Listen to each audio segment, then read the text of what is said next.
Bad Movie Crew. Bad Movie Crew. Hi, everybody. Welcome to another edition of the Bad Movie Crew.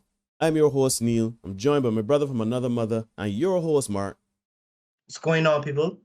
And together we are here with another edition of the Bad Movie Crew. Now, what we've been doing in the lead up to the Batman, the new DC EU entry into the Batman film franchise, we have, and it's obviously starring Robert Patterson. We have been talking about Batman. The first edition we did in this series, we did Batman the character. In the second episode, we did Batman in television, and now we are dealing with Batman in film, Batman in live and animated film. So, Mark, let's do a bit of retrospect now. Of course, having done a very cursory doing very cursory research, I saw that there were films back in the 40s, Batman and Robin.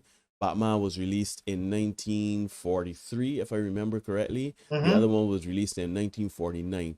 Now, honestly, I literally, before we press record, I found that out, and I don't know. I have no frame of reference for it. I've never watched it, never heard of it. There obviously was the 1966 Batman the movie with Adam West, which was essentially a feature-length film based on that boom biff pow campy Batman. So I don't feel a need to spend time on that, seeing as we covered that in the television episode and that in the television episode that we did, and that's pretty much the same. So we're gonna start with Tim Burton's Batman in 1989. Now, arguably, a lot of people believe that this paved the way for superhero movies today and how people view superheroes in film and live action. It was groundbreaking. It was not as campy. It was a little bit of camp, but it was not as campy as the 1966 Batman. But it still had that camp, but it was still a bit gritty. Not full tilt gritty, but we can get into it as we go along. Now, Mark, what did you think about, and we can kind of, how we're going to do this, people, is we're going to start with the Tim Burton's Batman and the series of films that came shortly after that, like Batman and Robin, Batman Forever, those types of movies. We're going to touch slightly on Batman the animated series movies, which would be movies like Mask of the Phantasm and Sub-Zero, Batman and Mr. Freeze. Return to the Joker, Batman Beyond, Return to the Joker. There were kind of a few animated movies. Yeah. But I think we can lump those all together instead of talking them one by one. But in this case, we're going to talk about Tim Burton's Batman and the subsequent ones that came shortly after that. Mark, what did you think about Batman, which came out in 1989, and then the follow-up Batman Returns, and then going on into Batman Robin. Batman Forever, then Batman Robin. Right. Yeah.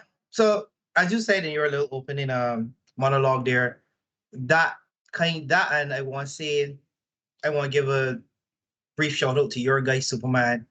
At the time, they were probably the two that were more mainstream than anything. I know there's a loose Spider-Man from the 70s that is hilariously comical. Yeah, I love it, but I don't think I can watch it now. Exactly. But Superman, the movie, and Batman in 1989 kind of show that you can be very serious about comic book when it comes to live action. In 1989, would have gone and seen it in the drive-in. You've never been to a drive-in. I don't know what you're doing, but anyhow. Thanks for joining us. Thanks for joining us, our young viewership. If you don't know what's a drive-in, thank you. Exactly, yeah. So I was going to see the drive-in, and it was fantastic. Again, speaking as a young person at that time, I wasn't really into comic books. You knew what Batman was because of, again, the campy Adam West stuff, and you got the sense of, well, he has a tragic backstory. He uses his wealth to fight crime, well, for everything. But what they did was they did a good thing of distancing themselves from what we would know as the campy, colorful, bright Batman. I guess try to keep closer to his origin, keep closer to his source material. He's gritty. I knew there was later in life I found out that people didn't think that Michael Keaton would be a good Batman because they didn't really like he was more comedic actor at the time, if I'm not mistaken. So they didn't think he had the acting chops to pull off the the seriousness that would keep Batman true to his origin. And call me optimistic, but he did a great job. Like We read it. he did. I think he was a better Batman than Bruce Wayne. I want to say because but Agreed.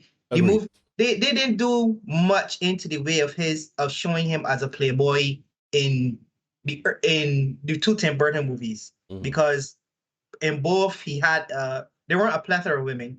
In the first one it was Vicky Vale, and then in the second one it was Selena Kyle. So they didn't show the Bruce Wayne aspect, the playboy side of it, but they more focused on Batman, which I can't complain because they gave us two fantastic movies.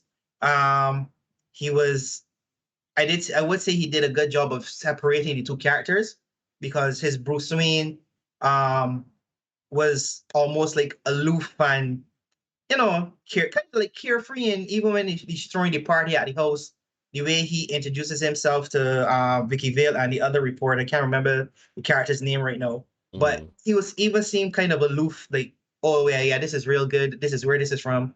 They ask who he is, and he said, "Well, I would know. I own it."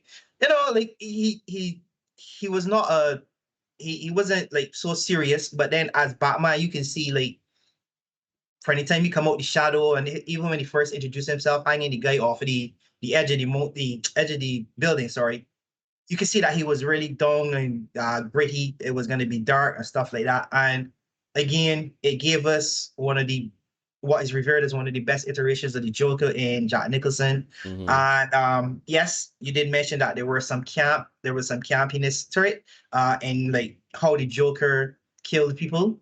And the music style and choices Yeah. and stuff in terms of he burned the guy to death with a buzzer. When he shoots the crime boss, he does it in a sporty way, shooting between his legs, shooting over his shoulder, that sort of stuff. So when they blow up the blimp, that's always one when the man pull out the long gun. Yeah, they pull out the long gun and shoot Batman. Pistol, yeah. Shoots Batman, the Bat Jet, that sort of stuff. So they had a little camp in it, and I think it again brought Batman back to as we would have said in the last episode, it brought Batman back to the forefront of everybody's mind, and to show that it could be very serious, and it was very good, which then led into Batman Returns. Obviously, with the success of Batman, they give you Batman Returns. Again, looking at doing my own little research, a lot of people don't like it as much as they like the first one. But to me, I liked it. I liked it. I like both of them. Because you have to take both of them as a 2-for-1 special. A package deal. Yeah, you gotta take it package deal, because Batman and Batman Returns both have the same director, Tim Burton, and he was I think this then propelled him and his style of movie making again to the forefront, because he loves to work with at that point I think he went on there to do, or he did Edward Scissorhands first, but he had Edward Scissorhands, he had Batman Returns, then he did Beetlejuice, and I think he worked with Johnny Depp quite a bit after that as well, and they all had that his style was that deep gritty sort of stuff. So I have his filmography here, Tim Burton. He had Pee-wee's Big House Adventure, which I loved. Beetlejuice he did in 1988. Then he did Batman. Then he did Edward Scissorhands. Then he did Batman Returns. Then he did Edward Mars Attack. So I would say it helped to propel him, because I know people didn't necessarily know about Pee-wee's Big Adventure. It did well, but Beetlejuice kind of put him on the map, and I think Batman took him to the stratosphere. I think going from being Beetlejuice to Batman was the disconnect people had for Michael Keaton. That's where it came from, because Beetlejuice is a comedic horror. It's a comedic horror. I haven't watched that in a while, but I love that movie. So you have to take the two Tim Burton movies as a package deal. The second one, again, same sort of color schemes, same sort of aesthetics, same sort of grittiness, but I think this one did a little more of exploring Bruce Wayne, because they show a more. Yes, Batman is front and center, because that's what it is. Batman Returns is Batman's front and center, and he now is taking on two villains in Penguin and Catwoman. but it shows they did a better, well, I don't want to say a better job. They spent more time developing Bruce Wayne, the character, because now you're seeing more of his personal life and his interaction with Selena Kyle, and then having to battle Catwoman, their alter egos and stuff like that. And in the end, which we would have touched on last episode with Batman Beyond, it shows the loneliness that he has to carry.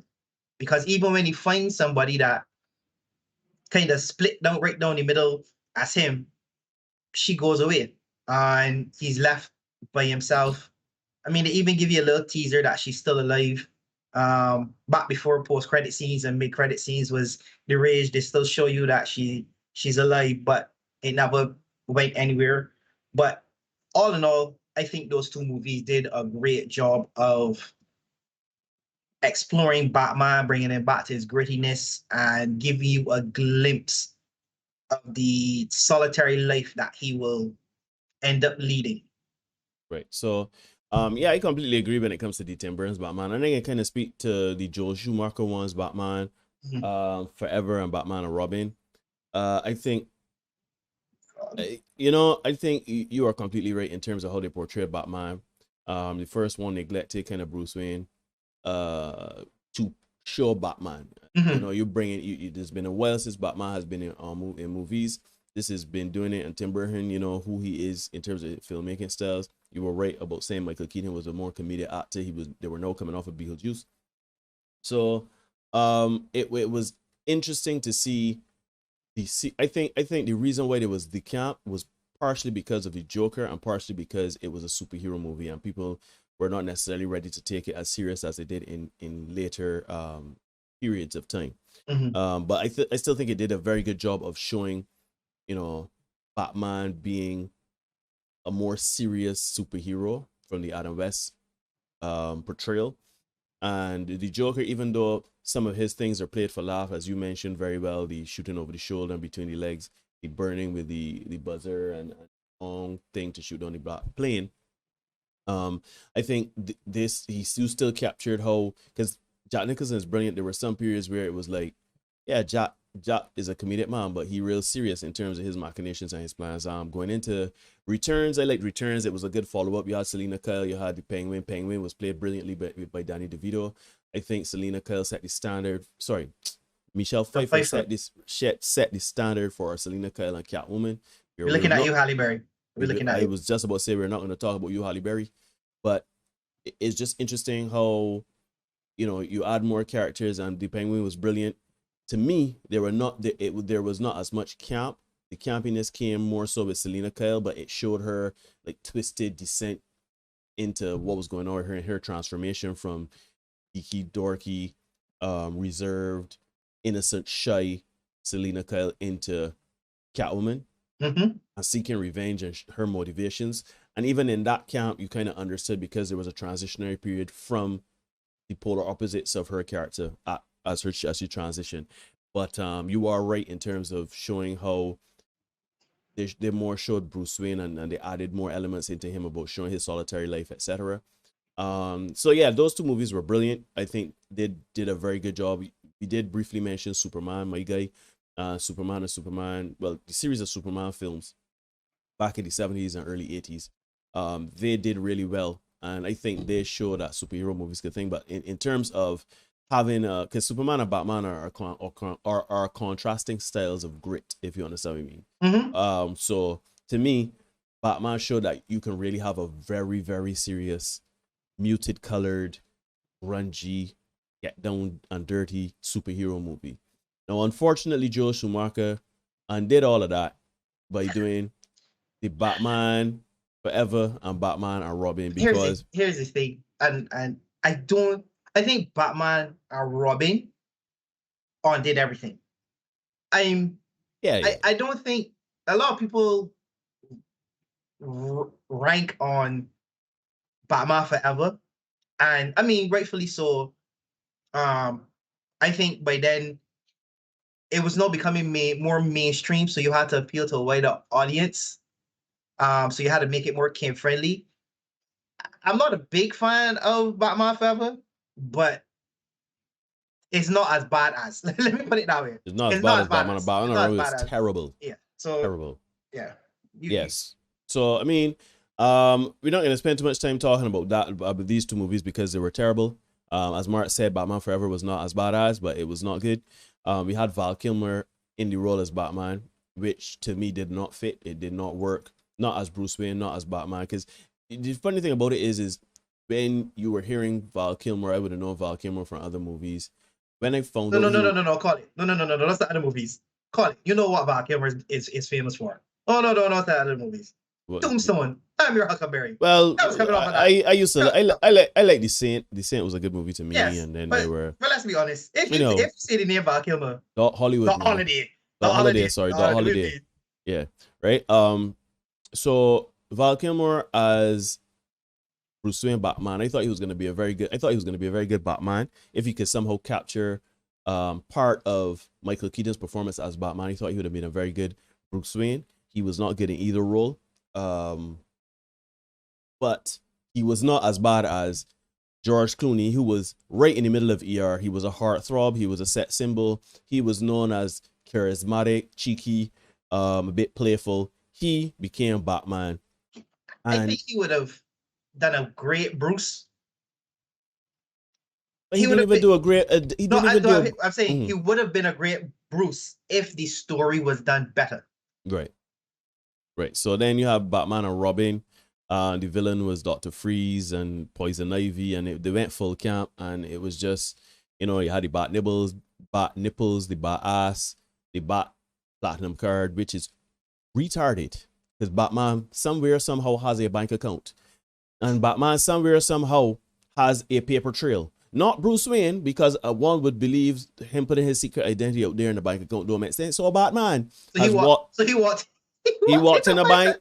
I said, of America and said, "Hey, I would like to open something. What's your address?" I want a line of credit. I want. So how he just get this before internet? So paper mail was coming to the man. Snail mail was coming to the man. The statements. So anyhow, I can't tell you where the Batcave is, but just know that this is where I live. Yeah, and that's the problem I had with Batman and Robin, because a lot of things, it was like it made it like in a pocket, in a vacuum, without context. It's funny. It's like small ideas. Hey, it'd be funny if you had a black card, right? But then it's like the thing about you're undoing the groundedness, right, of the first two Batman movies. But see, to you again, when you're young and you're watching it, you're telling yourself, "Oh, this is great. This is funny." Ha ha ha ha ha. But as you get older and you look back, you say, "No, this was a hump of whoppy." But in doing some research, a couple of years ago, not really research. You're just on the web and you butt a link and you butt an article and you down the rabbit hole. Mm-hmm. So, in terms of the Batman Forever, Batman and Robin.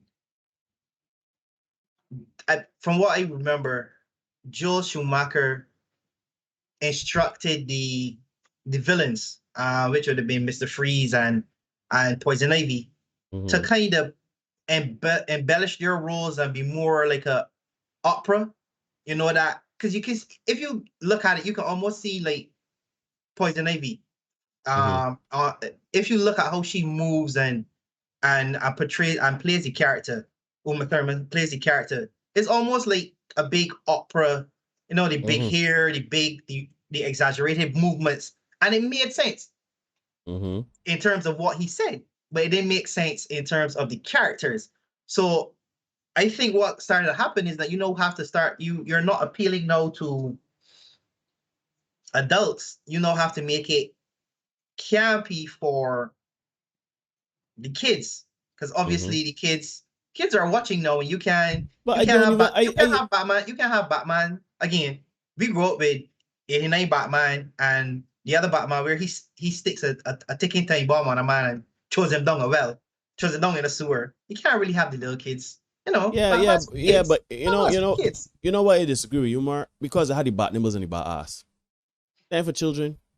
You understand what I'm saying? I think that is the problem I have with it, because I understand, okay, if you say the exec saying, "Oh, well, we got this for children," we understand we got a lot of eyes now looking at the Batman, but a lot of people complaining that based on Batman and Batman Returns, is a bit too hardcore for their children. So let me kind of add more comedic elements into it to kind of bring it down to children's levels. But still, it was like there was certain things, the sexual innuendos between Poison Ivy and Batman, and it was just too much. Look, I don't want to spend more time talking about these movies. They were not good, but they had something, and I think maybe it was series fatigue, because this too happened in Batman. This happened in the Superman movies of the 70s and 80s, where the first two were really good, and then part 3 they had Richard Pryor, and part 4 Yeah, had part Richard three. Part 3 was Richard Pryor. Part Part 4 4 was was the man, Nuclear Man. Nuclear Man or whatever. Oh, Right. God. So it started to degenerate, and there was fatigue, right? So anyhow, that's it for the Batman movies of the 80s. We can briefly talk about the animated movie, which was Mask of the Phantasm, and the Batman and Mr. Freeze, Sub-Zero. Those movies are really good, but the reason why I don't want to spend too much time on those is because they're extensions of the TV show, right? Yeah. The animated show. And it was really good. It was really gritty. It was Mask of the Phantasm for sure. As much as it was animated, it is not for little children. Then for little children, right? The themes, the violence, certain things that were played in that was for young adults, teens, young adults, and older, right? Yep. So those movies were good. So now Sub-Zero, Mr. Freeze did a fantastic job of redefining who Mr. Freeze was as a character. He was not. He went from being I would say a C-list villain to.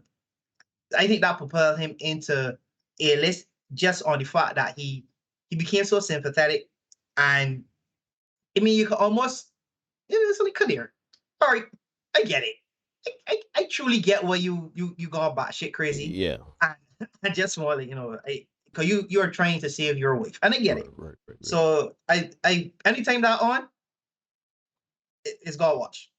We go on now to the Christopher Nolan's Batman. We have Batman Begins, The Dark Knight, and The Dark Knight Rises. Now, this Batman was more grounded in reality. This movie was, this is obviously after about 8 years after Batman, the release of Batman and Robin, the one with George Clooney that was terrible.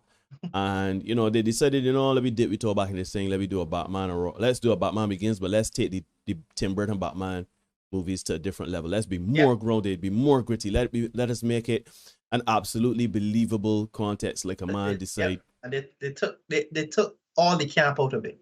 Yeah, they in a camp, right? Which is funny because, and we can get there, but I think there was a bit of camp in The Dark Knight Rises, but that was still a very muted camp, if you understand what I mean. Yeah. Even The Dark Knight even The Dark Knight, a movie that should have had more camp because it was a Joker. Even it's like the start to introduce the camp, and it's like no. This don't make sense. We just showing you this man. We only put in this sprinkle of camp just to show you that this man is a clone, but he ain't really a clone. Anyhow, yes. Batman Begins, The Dark Knight, and The Dark Knight Rises. Let's talk about Batman Begins, because Batman Begins showed a really serious side of Batman. It's completely grounded for the most part. It shows a young Bruce Wayne. He is, obviously the origin story. They're showing him how he got his training, how he becomes who he is. We obviously know he has the money, but they go into the League of Shadows a bit, and they go into Ra's al Ghul, and the whole machinations of a grounded, gritty Batman. So, Mark, let's talk a bit about Batman Begins. It's up there with 1989 Batman. It did a great job again of bringing back Batman to the forefront of people's minds, and as you said, they really grounded it. I think they took a lot of inspiration from the boring movies that would have been out, and they wanted to make sure like a lot of the fighting, a lot of his utility belt, a lot of his stuff. They tried to do a lot of real world physics with it. It wasn't just like, he could, like in the comic, he could just put a grappling hook and it just pulls him up and he can find momentum to swing. They show you that he needed certain things to make it work. They did a good job of showing his frailty, because there's ones when he jumps off a building and miscalculate the jump, and he lands awkward, and you can see that he has the marks and bruises and stuff from fighting. So they did a good job. Christian Bale is fantastic as Batman. Amazing. Amazing as Batman. Even his Bruce Wayne was believable. He was, after Alfred would have told him, if you could spend your nights doing this, you will actually be out in public in the day. If not, people are gonna start to question, who this man is dead for so long and come back? What he's really do?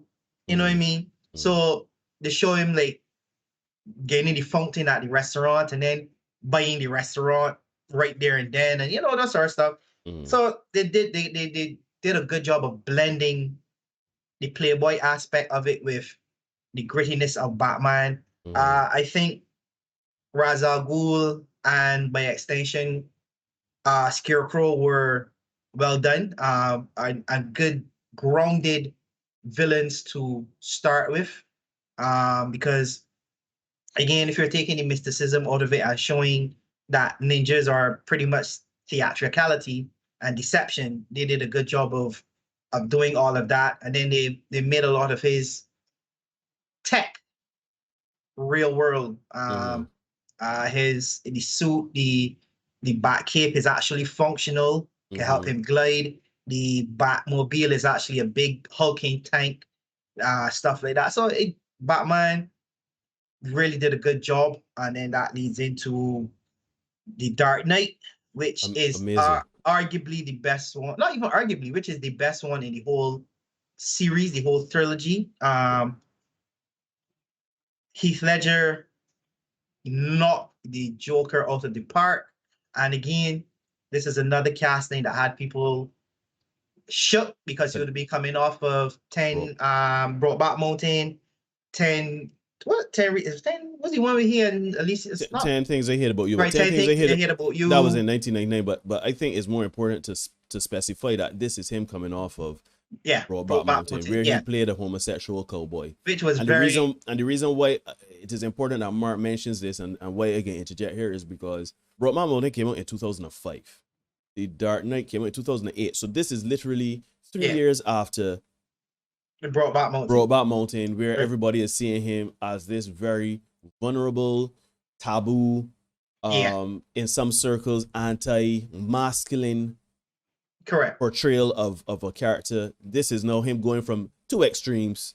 He went from all the way left to all the way right. Yeah, and he knocked it out. He knocked it out the park again. As you said, there was a little cap, like you want to see a magic trick, like, and arguably, I think, the Dark Knight has probably the best opening sequence, or at least top 5 opening sequence of all times. The bank heist, the bank heist is probably one of the best top 5 opening sequence in any movie in all history. If y'all disagree, y'all could let me know in the comments what you think is a better where it ranks in opening the movies. But again, this one now shows the lengths that the Joker is willing to go to get his point driven home, and how stubborn Batman is with his no kill rule. It was, as he said, I think even the Joker makes a mention to an immovable object with an unstoppable force, and when they butt it, something like it's who's gonna blink first. And unfortunately, Heath Ledger would have passed before the movie came out.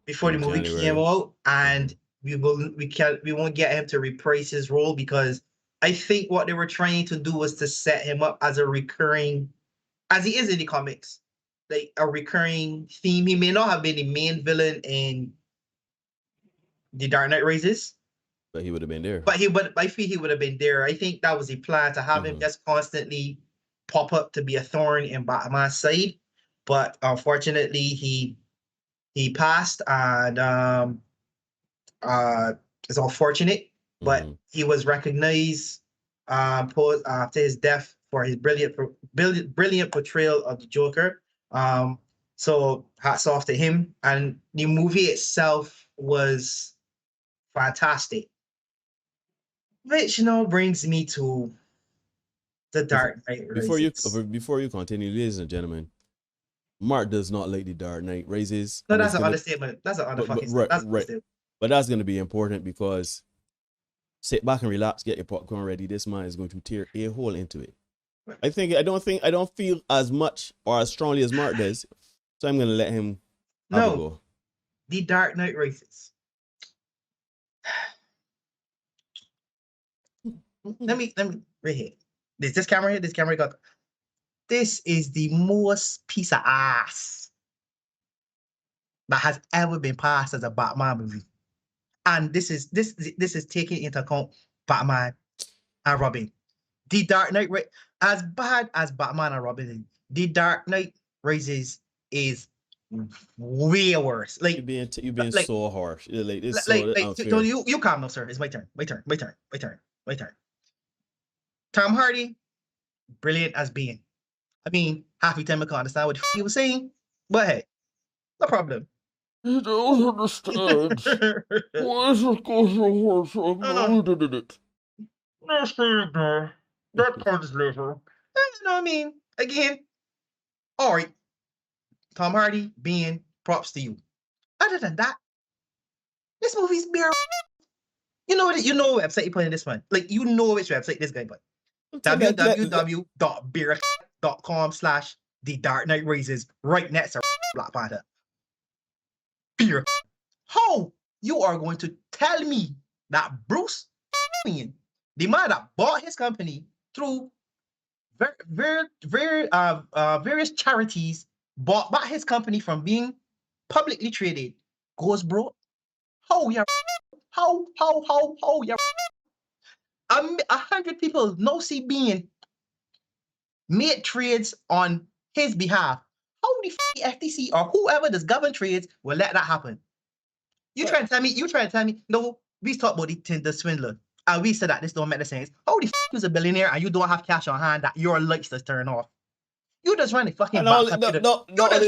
You just run the back computer. You got a whole cave with lights. You don't have that on the grid because anybody looking at the power usage. You're gonna be mad to have that on the grid. You can't put that on the grid. You can tell me they may turn up, they may foreclose. How can you foreclose on Wayne Manor? Wayne Manor is on. Listen. This movie made absolutely no sense. Hold on, don't just give me a minute. Just to be clear about what Mark is saying, right? That is equivalent to who? Busy Williams. The man saying we're busy and pay like bill here in a couple of months, man. And the man just turn it off. Then busy. We know you got it. You can't pay a little $1,000 here. Yeah. That's a man that has all this money and assets around him. From a man that got so much assets and money around him.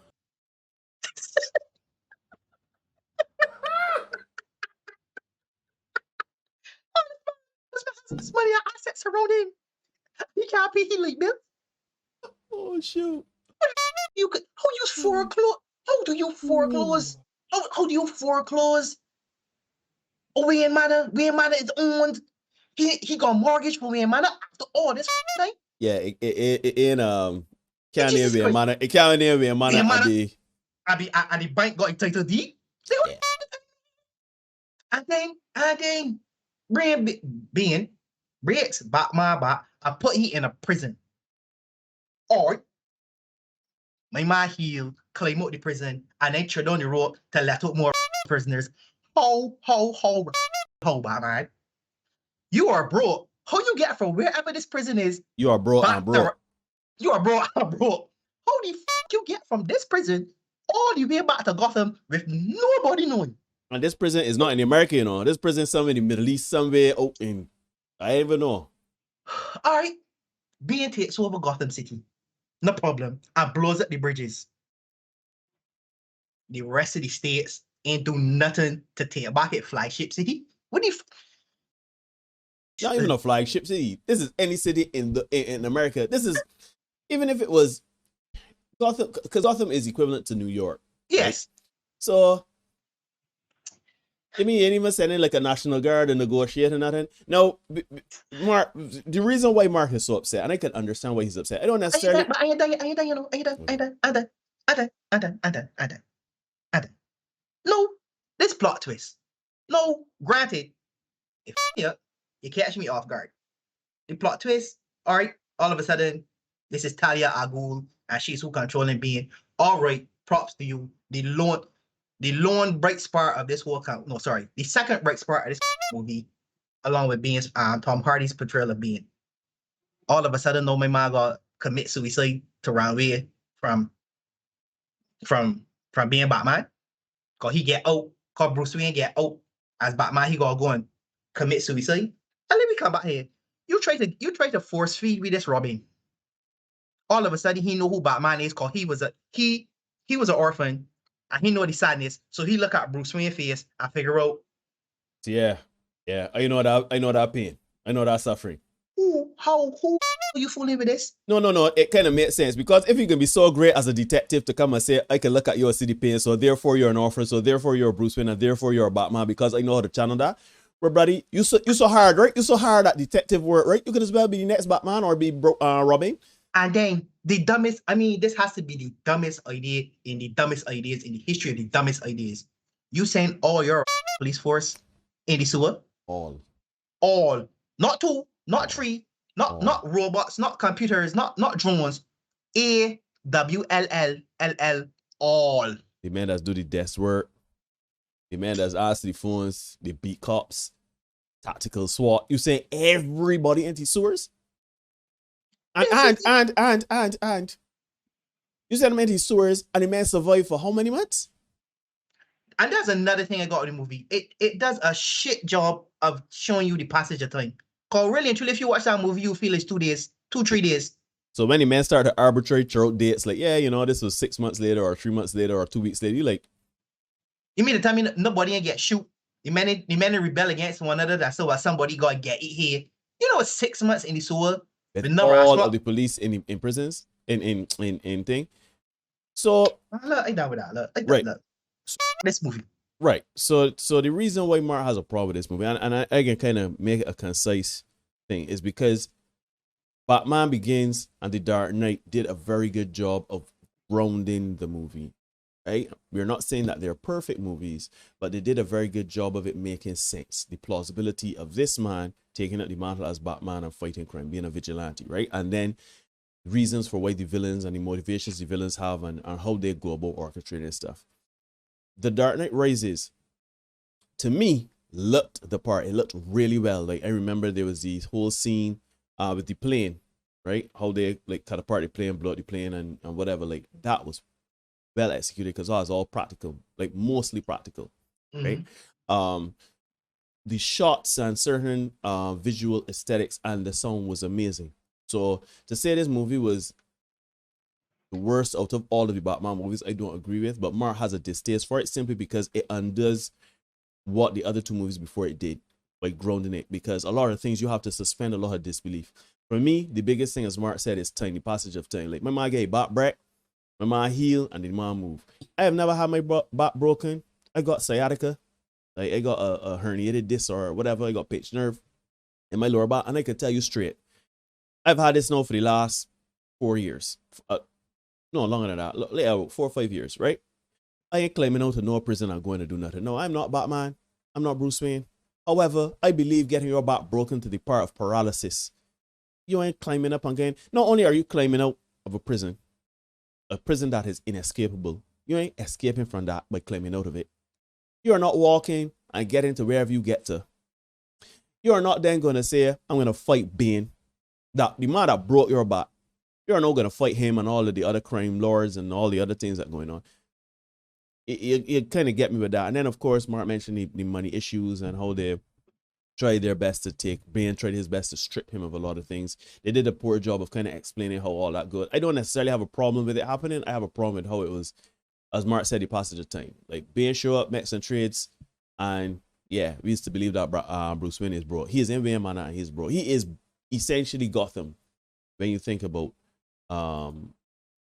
the whole Batman stuff, right? So those are reasons why Mark hates this movie. I dislike the movie. I don't hate it, of course, but it does a poor job of, I mean, you had Ra's al Ghul, an immortal man, kind of, sort of, you brought him to reality and you made it grounded in reality. Scarecrow, you grounded him in reality. The Joker, you grounded in reality. And you brought Bane and we had to suspend a lot of disbelief for the movie to make sense, and even then it was a stretch, right?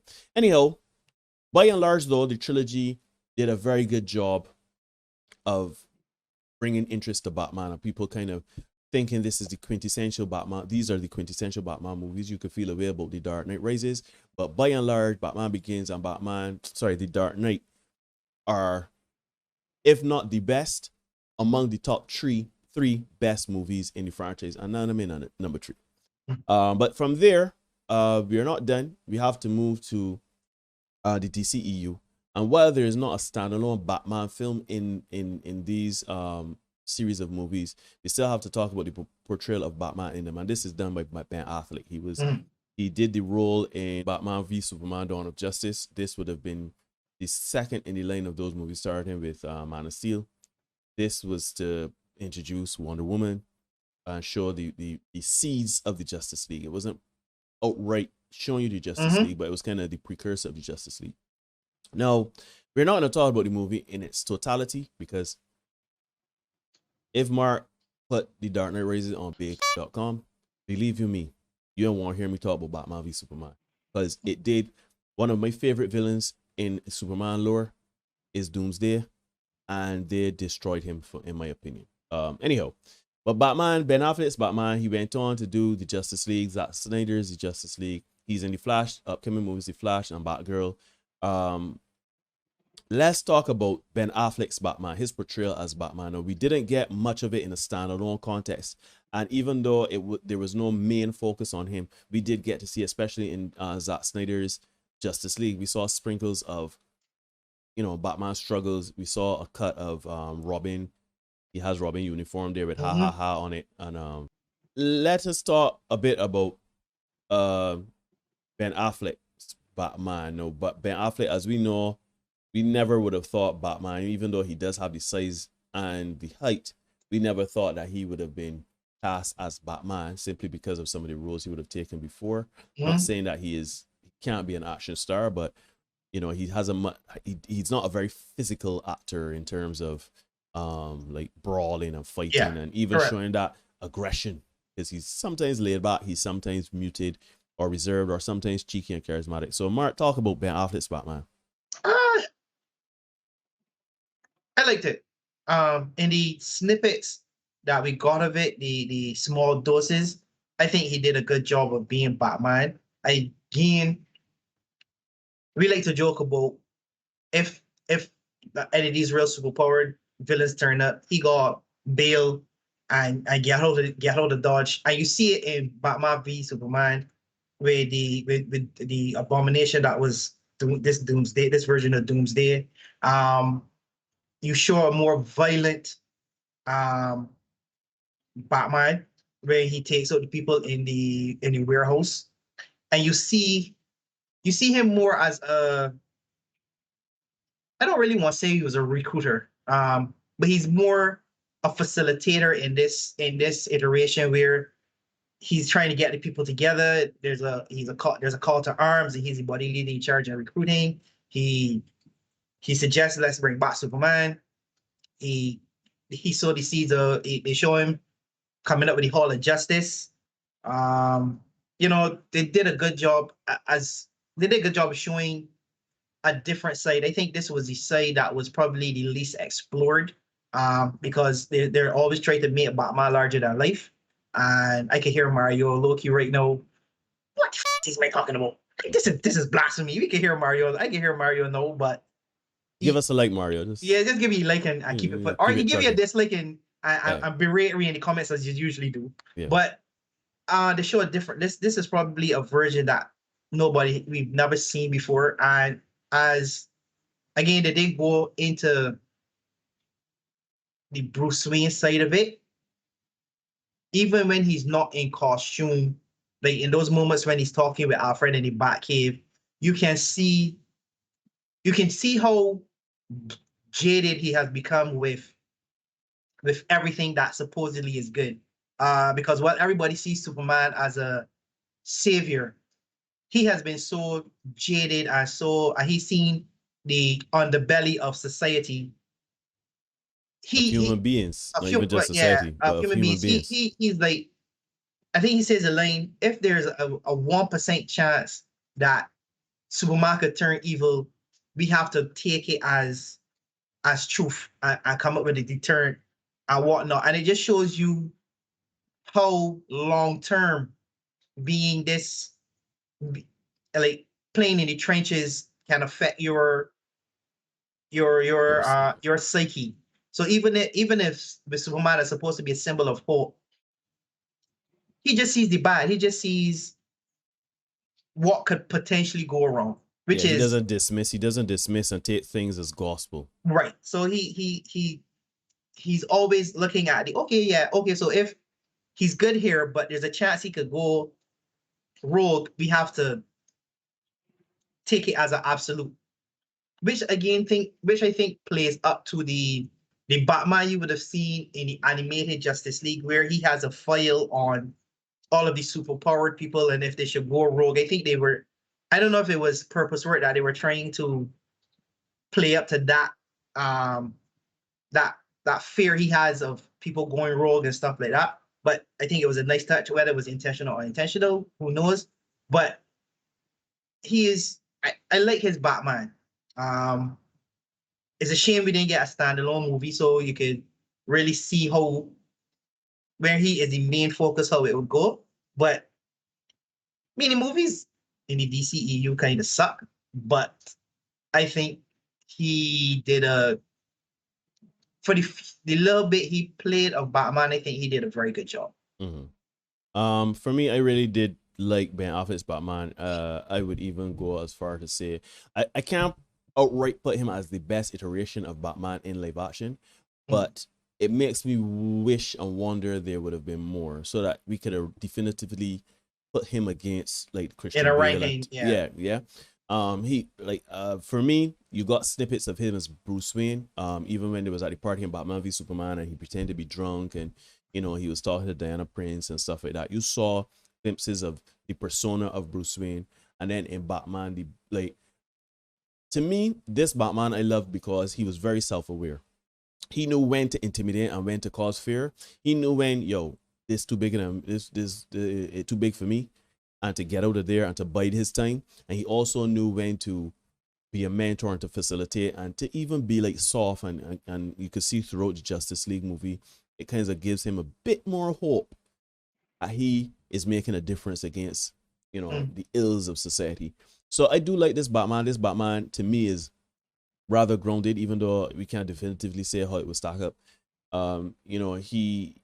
He, for example, you brought up the 1% chance. To me, them knowing that to defeat Darkseid and his army, Steppenwolf and those guys, for them to have a chance, he recognizes that we need back Superman. We need to bring him back by all measures, right? Even if it means that he may be off the rails, even if it means that we can't appeal to him.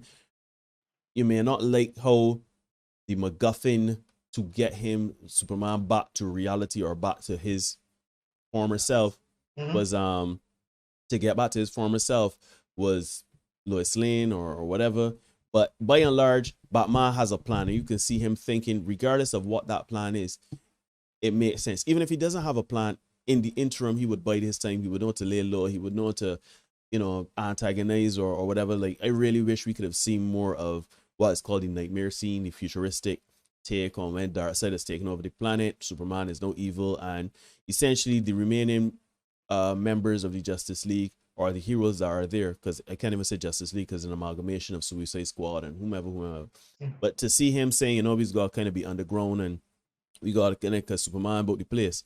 Like, you can see he's very strategic. He's very well thought and planned and measured. And he's not as large as life as you mentioned in the animated series where, he always seems to have a plan. This one shows a more human side of a man that would be in a cowl and cape. He does not always have a plan, but he knows that a plan and an opportunity will present itself, and he would be able to make a move and do what is needed and necessary to do it. And he is willing to do any and everything to accomplish the mission. So I got that more so in Ben Affleck's Batman than any other iteration, and it was a good balance of that plus him like being very violent and everything like that. He doesn't come over as unrealistically intelligent.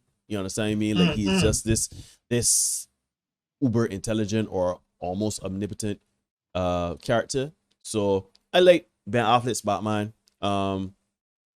And yeah, I think it'd be interesting to see what more they do with that character if they do it. But no, Mark, we're not going to talk about movies like the Joker. We're not going to talk about the spin-off movies or anything like that because it doesn't necessarily have Batman in it. Suicide Squad of those movies. We are simply talking about the Batman character. No, that segues into what to expect for this movie coming out on March 4th. Now we have Robert Patterson. We've seen a myriad of trailers. The last one that would have dropped a few weeks ago was, it gave me chills. And I am not necessarily a hardcore Batman fan. I do have respect and I do like the character. But I am very excited to see it, not only from a Batman character standpoint, but also from a cinematic standpoint, tone, themes, etc. This one, I don't necessarily visually, I can't say that I am feeling him as Bruce Wayne. You know, he looks outside of the corner cape. He looks soft and timid, and that is not. He doesn't look charismatic. But of course, right. And this is a young Batman, so he probably hasn't found his place as having that juxtaposition of Bruce Wayne versus Batman. But him in that collar cape, boy, he looked the real deal. He looked genuine. He looked more Batman than any other Batman I see before, and I am excited to see it. Mark, what do you expect or anticipate for the upcoming Batman movie, and how do you, if everything goes well, how do you see it propelling the legacy and the lure of the character in film? But I'll be honest, I'm not as hyped as you are. I guess I'm not a big Robert Pattinson fan. Robert Pattinson. Right, Robert Pattinson. I'm not a big fan of his. I'm not downplaying his acting chops. Apparently he can really command a role, but I'm really not a big fan of him. And I hope that it does well. I don't want the movie to fail because I think there's certain things that, as much as I cry down remakes and reboots and stuff like that, I think there's certain things that need to be present for every generation. You need a Batman, you need a Superman. Yeah, I wouldn't even go to say not really a Spider-Man, but that I'm a Spider-Man fan, so yeah, I would prefer Spider-Man.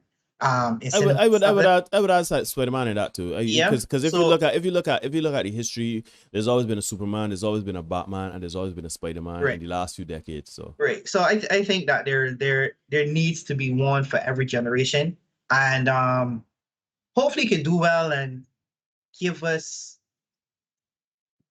I don't know how much deeper of a look you can get from him in his early days, because Batman Begins and the Batman, the animated series, does a very good job of giving you that insight. But I don't know where they're gonna go with it. Like I said, actor Colin Farrell looks menacing as the Penguin. The Riddler seems to be very enigmatic. Yeah, right. So I hope it does well. So that we can see where they're going. If only from that aspect of it. Like I said, I'm not a big Batman fan, but I hope it does well so we can get a different take on the character.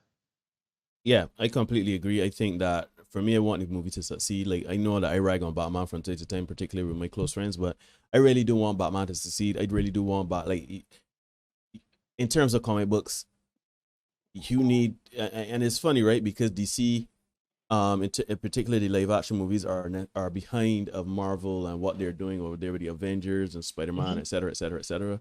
But you are completely right. There needs to be a Batman in popular culture. There needs to be a Superman in popular culture, and there needs to be a Spider-Man in popular culture. No matter how you feel about these individual characters, whether you like them or dislike them, I think that if you don't have a good Superman movie, if you don't have a Batman movie, if you don't have a good Spider-Man movie, then you kind of question why we have superhero movies. No, I understand now with what Disney is doing over there and all the other properties coming out there. Yes, they're making headway of kind of changing that narrative. But the Avengers being the biggest thing outside of those three properties, as you can see, the way they're setting it up in Phase 4, the Avengers are going to look totally different than what has come before. So there's not going to necessarily be a Captain America. There's not necessarily going to be an Iron Man. There may be iterations of them, but you cannot have a Justice League. You cannot have a DC movie without Batman, without Superman. Shoot, it has been proven that without Batman and Superman in movies, it doesn't work, right? And Spider-Man, of course, you know, I love or hate the Andy Garfield Spider-Man movies, whether you love or hate the Tobey Maguire movies after the second one. Yes, I'm talking just exclusive about the third, which was horrible. We still need a Spider-Man movie. No, for my expectations of this movie, I think this movie is I'm hoping it's gonna be great. I'm interested to see how it peels back the layers of both Bruce Wayne and Batman. I think they're going for that. They're going for the Riddler is gonna kind of pull out the Bruce Wayne aspect of the piece, and you know, we are seeing trailer parts of the trailer where Bruce Wayne looks a bit tentative, or he looks kind of surprised or shocked, or in some aspects afraid. But you know, I'm saying he looks timid, but I think that is done purposely because the Riddler is going to pull those emotions out of him. Shoot, he may be a very good Bruce Wayne when all is said and done, in terms of showing that he's so far removed from Batman and his lifestyle and his thought process and his mentality, what he shows the public. But I think the Riddler is going to pull out those elements and aspects of the dichotomy between him and Batman. And we're going to see, I mean, from these shots alone, we are seeing a really brutal Batman. We are seeing that this is his therapy, this is his catharsis, this is him dealing with his issues in the manner that he wants to, beating these men to a pulp. And even like there's a scene where Selena Kyle looking at the man like, yo, all right, the man down. You know what I mean? And you know, it really shows you what lines are he willing to, is he gonna kill somebody, and makes him realize, yo, he shouldn't be killing people. Will he be close to killing someone and realize he shouldn't be killing someone? Which I forgot to mention with the Ben Affleck's Batman. Part of the thing I liked about that is that he's so jaded, as you mentioned. He kills the bad guys. He you know, in a sense, locking them up. He tired of that, and I like that. A lot of people didn't like that at the time, but I like that because as I joke all the time, you come down there and you best dressed and you have a degree. All you gotta do is create some noise, make some money, get in prison or an asylum, come back in and break out or whatever, and Batman put you back. Anyhow, back to the Robert Patterson's Batman, the Batman. I really do love where they're going with this. I think this is going to be ultra gritty. I think this is going to be ultra grounded, because even the car is not high tech. It looks like it actually reminds me of the old school Batman with it had the bat face on it. But without the bat face, you know what I mean? Like just a car convert. Like it, I didn't feel the car at first, but I really feel where they're going with this, and I would say I am more excited for this than any other DC potential property coming out, simply because of what I've seen. So we're looking forward to that. We hope it's going to be a good ride. We are obviously going to watch it. We're going to cover it whenever it comes out, and we're going to let you guys know what the bad movie crew, if it really is a bad movie, or if the bad movie crew will rate it highly. Now, Mark, we have gone on and gone on and gone on. We want to thank everybody for having watched this series, and we hope you look forward to the Batman as well. Mark, close us out. Take us home. Let us get out of here. As always, people, thanks for taking this journey with us down the history of Batman. We appreciate the feedback. As always, like, comment, subscribe, share, hit the notification bell. Let us know you agree, you disagree, how you feel about the are you looking forward to the new Batman movie? As Neil said, we can cover it, and we'll give our we give our expert analysis. And until the next time, peace. Love.